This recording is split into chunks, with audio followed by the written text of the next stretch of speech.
नूर दीन अबू अल-कासिम महमूद इब्न इमाद दीन जंगी सल्तनत के बानी इमाद दीन जंगी का बेटा था, जिसने तारीख में बड़ा नाम पैदा किया।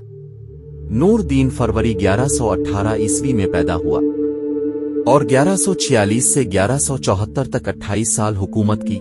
इसने मसीहियों से बैतुल मुक़द्दस वापस लेने के लिए पहले एक मजबूत हुकूमत कायम करने की कोशिश की और इस मकसद को हासिल करने के लिए गिरदो नवा की छोटी छोटी मुसलमान हुकूमतों को खत्म करके उनको अपनी ममलुकत में शामिल कर लिया।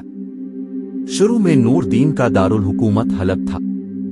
549 हिजरी में उसने दमिश्क पर कब्जा करके उसे दार अल हुकूमत करार दिया।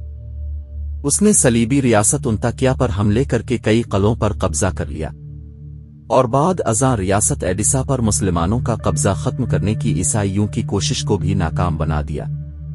दूसरी सलीबी जंग के दौरान दमिश्क पर कब्जा करने की कोशिशों को भी सैफ अल दीन गाजी और मोइन दीन की मदद से नाकाम बना दिया और बैतुल मुक़द्दस से मसीहियों को निकालने की राह हमवार कर दी। नूर दीन बहादुरी में अपने बाप की तरह था। एक मर्तबा जंग में इसे दुश्मनों की सफ में बार बार घुसते देखकर उसके एक मुसाहिब कुतुब अल दीन ने कहा, ये हमारे बादशाह, अपने आप को इम्तिहान में न डालिए। अगर आप मारे गए तो दुश्मन इस मुल्क को फतह कर लेंगे और मुसलमानों की हालत तबाह हो जाएगी।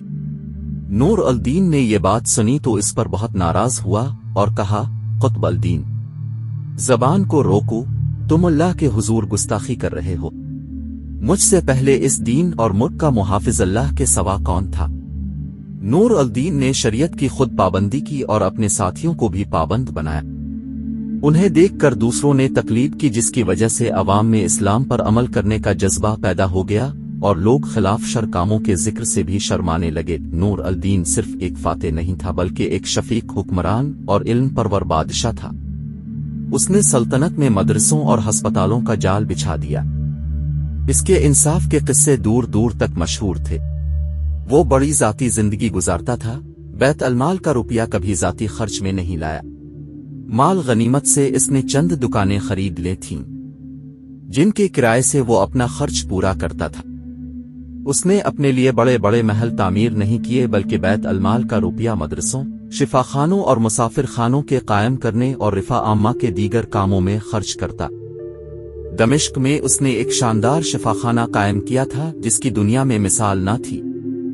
इसमें मरीजों को दवा भी मुफ्त दी जाती थी और खाने और रहने का खर्च भी हुकूमत की तरफ से अदा किया जाता था। नूर अल दीन ने तमाम नाजायज टैक्स मौकूफ कर दिए थे। वो मजलूमों की शिकायत खुद सुनता और उसकी तफ्तीश करता था। नूर अल दीन की उन खूबियों और कारनामों की वजह से इस जमाने के एक मुअर्रिख इब्न असीर ने लिखा है, मैंने इस्लामी अहद के हुक्मरानों से लेकर इस वक्त तक के तमाम बादशाहों की तारीख का मुताला किया, लेकिन खुलाफाए राशिदीन और उमर बिन अब्दुल अजीज के सवा नूर अल दीन से ज्यादा बेहतर फरमान रवा मेरी नजर से नहीं गुजरा। सुल्तान नूर दीन जंगी की सबसे बड़ा मशहूर वाक़या रोज़ा रसूल की हिफाजत का बयान किया जाता है। ये वाक़या किताब अल वफा हो वफा में मौजूद है, जो शेख सिमहोदी ने लिखी है। वो 911 हिजरी में फौत हुए। नूर दीन जंगी और सिमहोदी की जिंदगी की दरमियान 500 साल का फर्क है।